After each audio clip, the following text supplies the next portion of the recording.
ನಮಸ್ಕಾರ. ವಿಕೆ ಡಿಜಿಟಲ್ ನ್ಯೂಸ್ಗೆ ಸ್ವಾಗತ. ಬೆಂಗಳೂರಿನ ಮತ್ತೊಂದು ಕೋಆಪರೇಟಿವ್ ಸೊಸೈಟಿಯಲ್ಲಿ ವಂಚನೆ ನಡೆದಿದೆ. 70 ಕೋಟಿ ರೂಪಾಯಿಯ ಬಹುದೊಡ್ಡ ವಂಚನೆ ನಡೆದಿದೆ.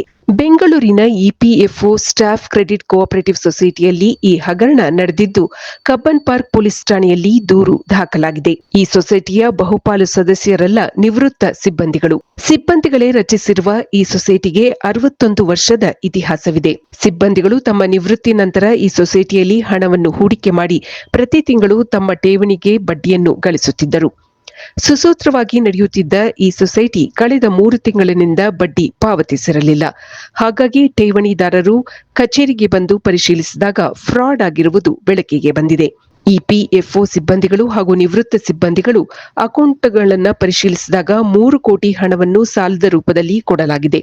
ಆದರೆ ಉಳಿದ ಯಾವ ಖಾತೆಯಲ್ಲಿಯೂ ಹಣವಿಲ್ಲದಿರುವುದು ತಿಳಿದು ಬಂದಿದೆ. ಇದೀಗ ಸೊಸೈಟಿಯ ಸಿಇಒ ಗೋಪಿಗೌಡ ಹಾಗೂ ಅಕೌಂಟೆಂಟ್ ಜಗದೀಶ್ ವಿರುದ್ಧ ದೂರು ದಾಖಲಾಗಿದೆ.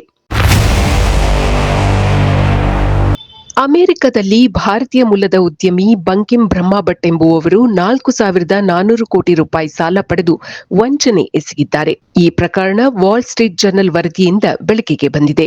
ಬ್ರಾಡ್ ಬ್ಯಾಂಡ್ ಟೆಲಿಕಾಂ ಮತ್ತು ಬ್ರಿಡ್ಜ್ ವಾಯ್ಸ್ ಟೆಲಿಕಾಂ ಕಂಪನಿಗಳ ಹೆಸರಿನಲ್ಲಿ ನಕಲಿ ದಾಖಲೆ ಸೃಷ್ಟಿಸಿ ಸಾಲ ಪಡೆದಿದ್ದಾರೆ. ಬ್ಲಾಕ್ ರಾಕ್ ಮತ್ತು ಇತರ ಕಂಪನಿಗಳು ಈ ವಂಚನೆಗೆ ಒಳಗಾಗಿವೆ. ಅಮೆರಿಕದಲ್ಲಿ ಖಾಸಗಿ ಕಂಪನಿಗಳನ್ನು ನಡೆಸುತ್ತಿರುವ ಭಾರತ ಮೂಲದ ಉದ್ಯಮಿ ಬಂಕಿಂ ಬ್ರಹ್ಮಭಟ್ ಎಂಬ ವ್ಯಕ್ತಿಯು ನಾನಾ ಕಂಪನಿಗಳಿಂದ ಸಾಲದ ರೂಪವಾಗಿ 4,400 ಕೋಟಿ ರೂಪಾಯಿಗಳನ್ನು ಪಡೆದು ಆ ಕಂಪನಿಗಳಿಗೆ ಪಂಗನಾಮ ಹಾಕಿದ್ದಾನೆ. ಬಂಕಿಂ ಬ್ರಹ್ಮಭಟ್ ಅವರು ಅಮೆರಿಕದಲ್ಲಿ ಬ್ರಾಡ್ ಬ್ಯಾಂಡ್ ಟೆಲಿಕಾಂ ಹಾಗೂ ಬ್ರಿಡ್ಜ್ ವಾಯ್ಸ್ ಟೆಲಿಕಾಂ ಎಂಬ 2 ಕಂಪನಿಗಳನ್ನು ನಡೆಸುತ್ತಿದ್ದಾರೆ. ಸಾಲವನ್ನು ನೀಡಿರುವ ಸಂಸ್ಥೆಗಳು ಬ್ರಹ್ಮಭಟ್ ಅವರ ಕಂಪನಿಯ ವ್ಯವಹಾರಗಳನ್ನು ನೋಡಿಯೇ ಸಾಲ ನೀಡಿದೆ. ತನ್ನೆರಡು ಟೆಲಿಕಾಂ ಕಂಪನಿಗಳು ಲಾಭದಾಯಕವಾಗಿದೆ ಎಂದು ನಂಬಿಸಲು ನಕಲಿ ಅಕೌಂಟ್ ಪುಸ್ತಕಗಳನ್ನು ಬ್ರಹ್ಮಭಟ್ ಸಿದ್ಧಪಡಿಸಿದ್ದರು ಎನ್ನಲಾಗಿದೆ. ನಕಲಿ ವ್ಯವಹಾರಗಳ ದಾಖಲೆಗಳನ್ನು ಕೂಡ ಬ್ರಹ್ಮಭಟ್ ಸೃಷ್ಟಿಸಿದ್ದರು. ಇದನ್ನು ನಂಬಿದ ಆ ಕಂಪನಿಗಳು ಈತನ ಕಂಪನಿಗೆ ಸಾಲವನ್ನು ಮಂಜೂರು ಮಾಡಿದೆ. ಹೀಗೆ ಕೆಲವು ಕಂಪನಿಗಳಿಂದ ವಸೂಲಿ ಮಾಡಿದ ಸಾಲದ ಮೊತ್ತ ಅಂದಾಜು 4,400 ಕೋಟಿ ರೂಪಾಯಿ ಇದೆ ಎಂದು ವಾಲ್ ಸ್ಟ್ರೀಟ್ ಜರ್ನಲ್ ವರದಿ ಮಾಡಿದೆ.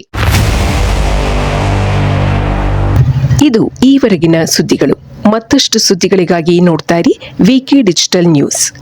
ವೀಕ್ಷಕರೇ, ವಿಕೆ ಡಿಜಿಟಲ್ ನ್ಯೂಸ್ ಯೂಟ್ಯೂಬ್ ಚಾನೆಲ್ ಅನ್ನು ಲೈಕ್ ಮಾಡಿ, ಸಬ್ಸ್ಕ್ರೈಬ್ ಮಾಡಿ ಮತ್ತು ಹೆಚ್ಚಿನ ಜನರಿಗೆ ಶೇರ್ ಮಾಡಿ.